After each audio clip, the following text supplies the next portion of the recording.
Hey everybody, once again it is Oscar season 2020, and like last year I thought I'd do a quick little video, go over some of the nominees, maybe give some predictions and thoughts. So once again I just want to remind you guys, if you don't know, a lot of the time you're not necessarily voting on which film you think deserves the award, so much as you are which film you think the Academy is going to vote for, based on whatever such and such criteria. I have not seen every single film that's been nominated for one award or another, but I have seen all of the biggest ones, like the Best Picture nominees and a few others. So without any further ado, let's just jump into it. I'm gonna circle back to the Best Picture nominees at the end. Okay, so starting right off, we've got the Joaquin Phoenix Award, which I think is probably going to Joaquin Phoenix, but it could also totally be Adam Driver. Joaquin Phoenix has very publicly trashed the Academy Awards in the past, so I wouldn't be surprised if he doesn't win based on that alone. I think he does deserve it. Leonardo DiCaprio was very good in Once Upon a Time in Hollywood, but again, the Academy doesn't seem to like him very much for whatever reason. The only time he ever won was for The Revenant, which I honestly did not think was anywhere near his best performance, but I kind of feel like this is Joaquin's award to win, and if not, it's going to be Adam Driver. He was very good in Marriage Story. So official pick, I'm going to say Joaquin Phoenix. Actress in a leading role, we've got Cynthia Erivo, Scarlett Johansson, Saoirse Ronan, I think that's how you pronounce her name, Saoirse, pretty sure, Charlize Theron, and Renee Zellweger. So out of all of the acting categories, I think this is probably going to be the hardest one for me to call. For one thing, I've only actually seen two of these five movies, that would be Marriage Story and Little Women. Even not having seen all of them, though, you could make a pretty good case for all of these movies. Scarlett Johansson was really, really, really good in Marriage Story. I think it was easily the best performance of her career. However, she's been nominated for two separate acting awards this time around, and I think that actually might hurt her chances, maybe by splitting the vote. This is definitely the better of her two performances in Marriage Story. The other one is Best Supporting Actress for Jojo Rabbit. I don't think this is Saoirse Ronan's best performance ever. However, she's been nominated for like 4 Oscars, and she's, I think, 25, which is very impressive. They might just want to give it to her based on that. Cynthia Erivo, like I said, I haven't seen Harriet. However, I do know that she is a very good actress. She was in that one movie I saw a couple years ago, Bad Times at the El Royale. She was fantastic in that, and great singing voice, too. I think she's also got a Best Original Song nomination. Charlize Theron won an Oscar a bunch of years ago, but she hasn't been nominated in ages, and they did that whole thing. I'm pretty sure they put like prosthetics on her face and makeup and whatnot, and the Academy loves that, so I wouldn't be surprised to see her win that either, honestly. Renee Zellweger, Judy, again, it's been a whole bunch of years since she won an Oscar. Or even been nominated. Also, Judy is a biopic about a very famous actress, Judy Garland. So I could easily be wrong, but I'm going to say Saoirse Ronan for Best Actress. Okay, actor in a supporting role, we've got Tom Hanks, Anthony Hopkins, Al Pacino, Brad Pitt, and Joe Pesci. I kind of think this is going to be Brad Pitt's year. I don't think he's ever won an Oscar, has he? Let's double check that. Oh, he does have an Oscar? What for? 12 Years a Slave. Category Best Picture. Oh, so he was like a producer on that movie or something? Okay, well, he doesn't have any acting Oscars, and I'm pretty sure he's the only one who doesn't out of these 5, so yeah, I'm still going Brad Pitt. Brad Pitt's gonna be my pick for Best Supporting. Then we have Best Supporting Actress. We've got Kathy Bates, Laura Dern, Scarlett Johansson, Margot Robbie, and Florence, I want to say Pugh? I don't know if that's correct. So again, I think the fact that Scarlett Johansson has been nominated twice here is going to hurt her. Actually, funny, Scarlett Johansson picked up her first 2 ever nominations, both this year, which is pretty cool. Margot Robbie, I haven't seen Bombshell, so I can't really comment.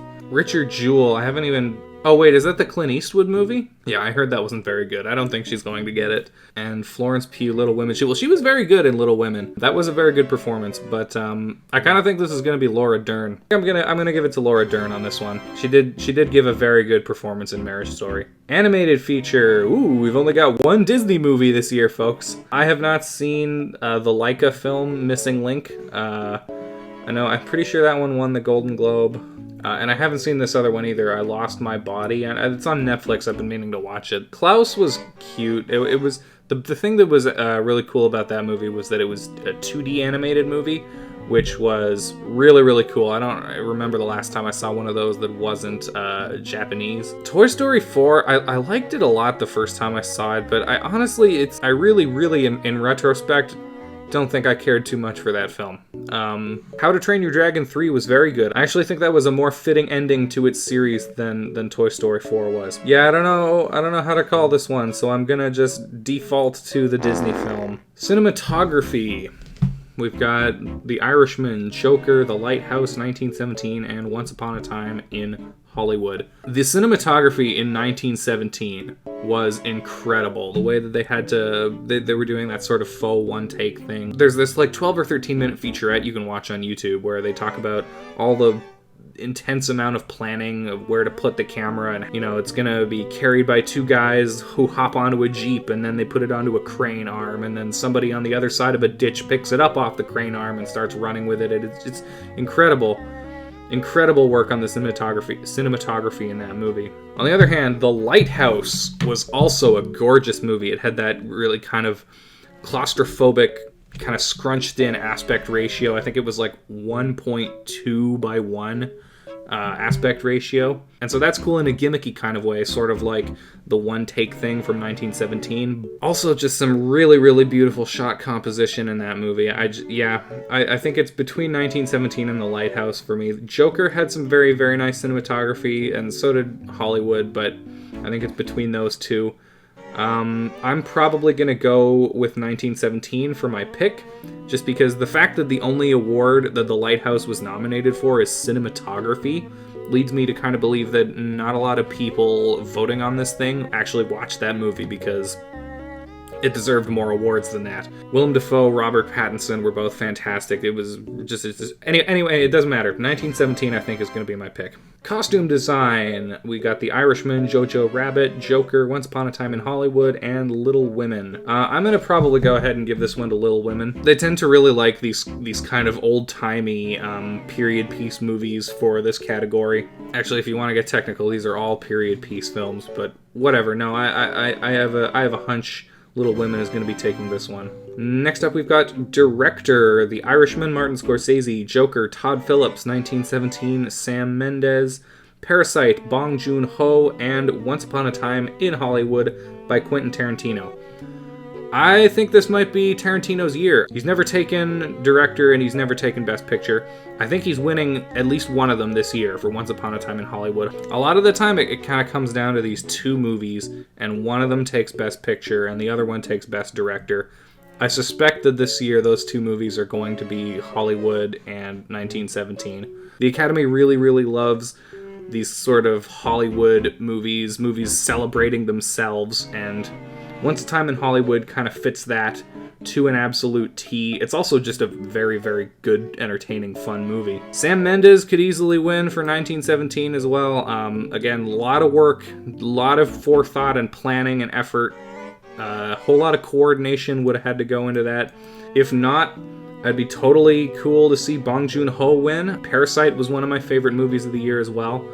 I think it's between those three. The Academy doesn't really like Martin Scorsese too much, and Todd Phillips seems to be a pretty controversial figure as well. Alright, screw it. I'm giving it to Quentin Tarantino, Once Upon a Time in Hollywood. I'd be delighted to see him win. He's never won a Best Director before, and this, I think, is going to be his year. I don't really like documentaries too much. Nothing against them. They're just not really for me. So I have not seen any of these movies. Let's just say documentary feature. I'll vote for Sama because it's the only one that I've heard of. And short subject documentary, let's say I'm gonna go with Walk, Run, Cha-Cha because I like the name. Film editing. We've got Ford v Ferrari, The Irishman, Jojo Rabbit, Parasite, and Joker. I don't particularly remember the editing being something that stood out in any of these movies, although I guess you could make the argument that means that the editing was done very well, because if you don't notice it, then it's well edited.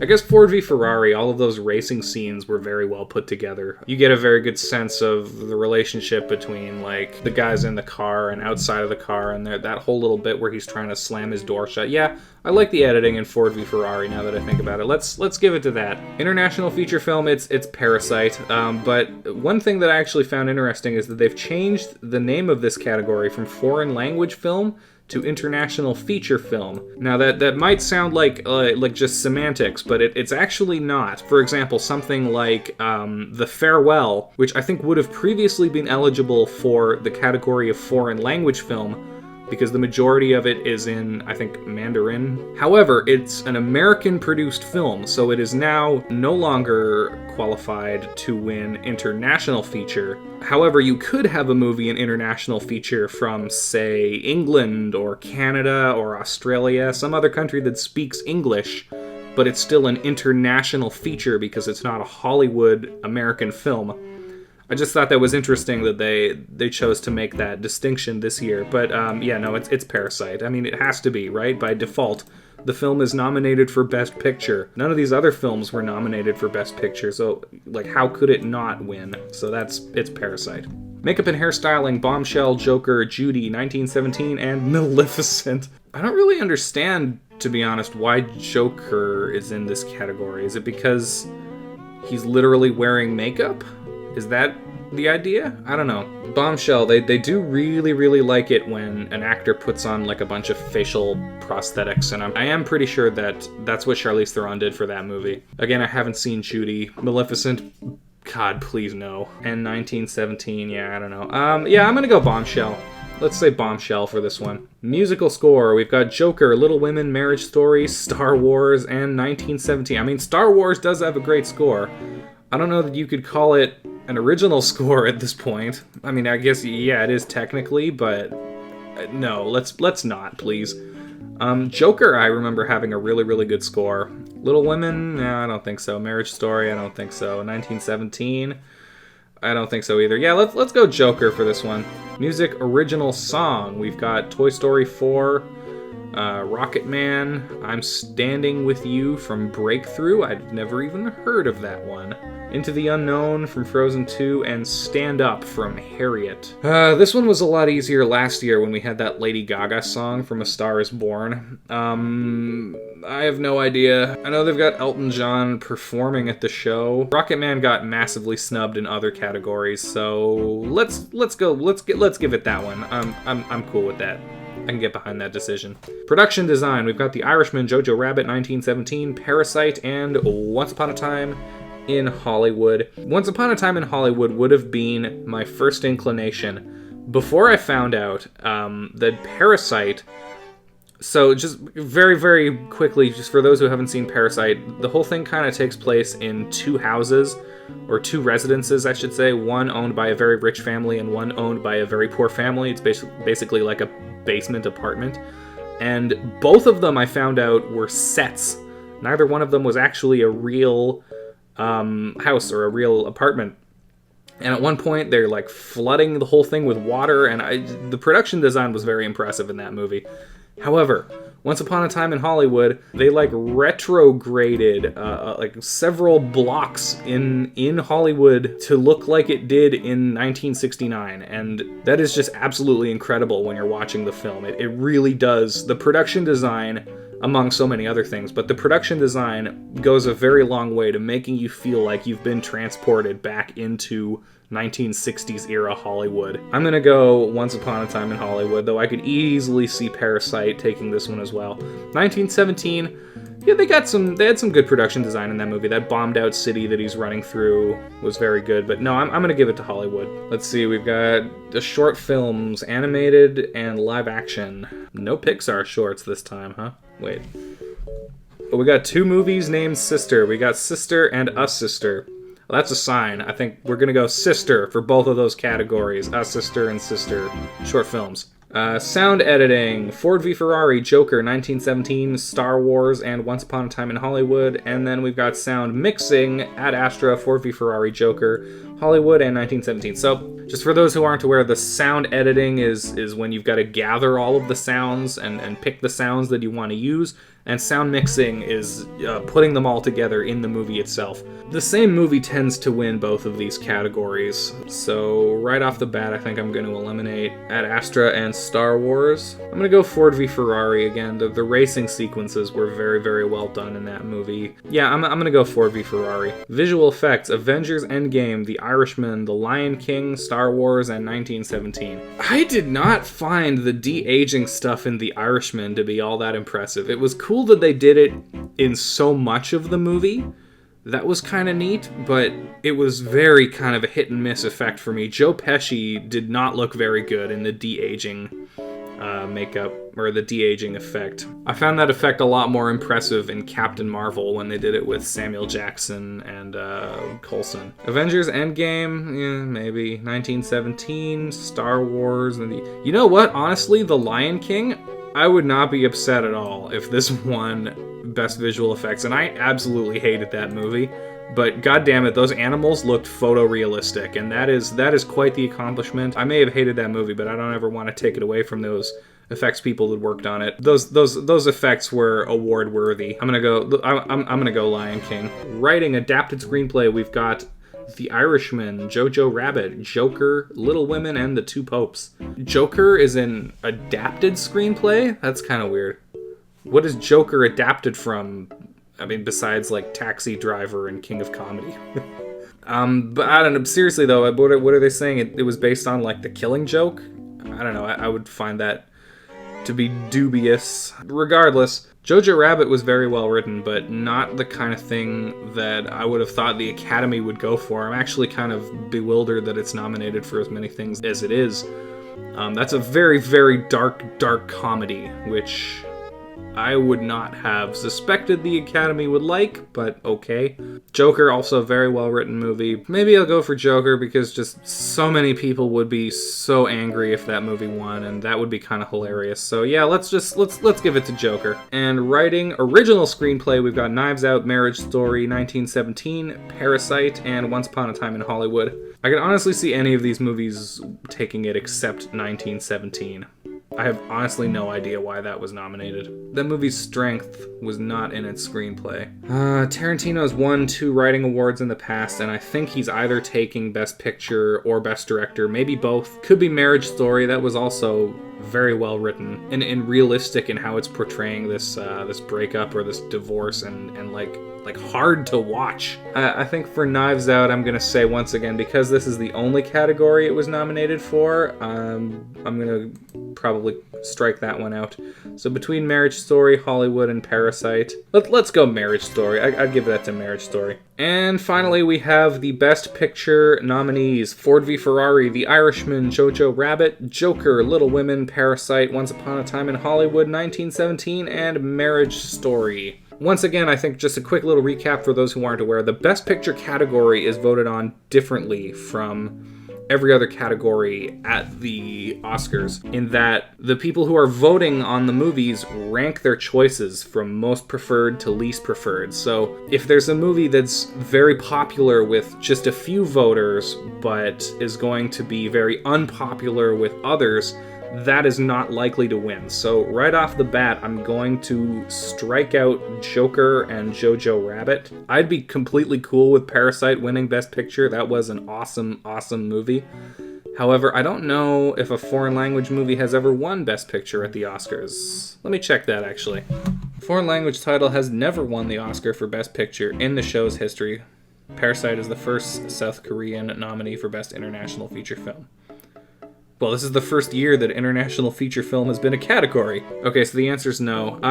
I'd be completely cool with Parasite winning. Do I think it will? Not necessarily. I think this is going to be a race between Once Upon a Time in Hollywood and 1917. The Academy loves war movies. They love very ambitious technical marvels. 1917 is both. Once Upon a Time in Hollywood, they love for very different reasons. Once Upon a Time in Hollywood is going to have appeal to virtually every single person voting. Ford v Ferrari, good movie, very good movie, but I've seen it a million times before, where it's kind of, you know, like the guy who's the best, he's the best there is at what he does. Yeah, you know what, I've seen so many other movies like that.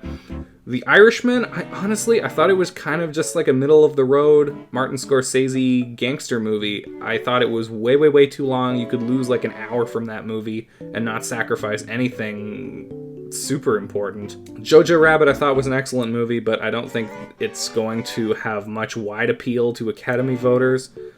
Same with Joker. Little Women felt like a movie that was made for the sole purpose of winning Oscars and nothing else. There have been like 7 other versions of the movie already made. There's a bunch of TV shows, miniseries. I think there's an anime. I'm pretty sure there's a Little Women anime. No, once again, I think the one that's going to have the most wide appeal to Academy voters is either going to be Once Upon a Time in Hollywood or 1917. I gave Quentin Tarantino Best Director. Am I going to give 1917 Best Picture? No, I think my gut feeling with this one is Once Upon a Time in Hollywood. It really is just kind of everything that those guys are really looking for in a movie. And so that does it for my 2020 Oscar predictions video. What do you guys think? Do you agree with me? Do you disagree?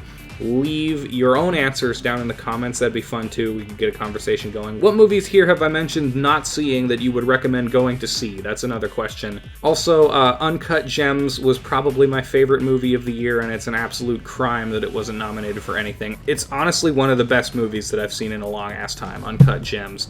If you take nothing else away from this video, go check out Uncut Gems. So go check that out. It's on Netflix now. Yeah, that's it. Oscars 2020. Help me out. Hit the like button, subscribe if you're new, ring the bell, all that stuff. And until next time, thanks so much to all of you guys for watching, and take care.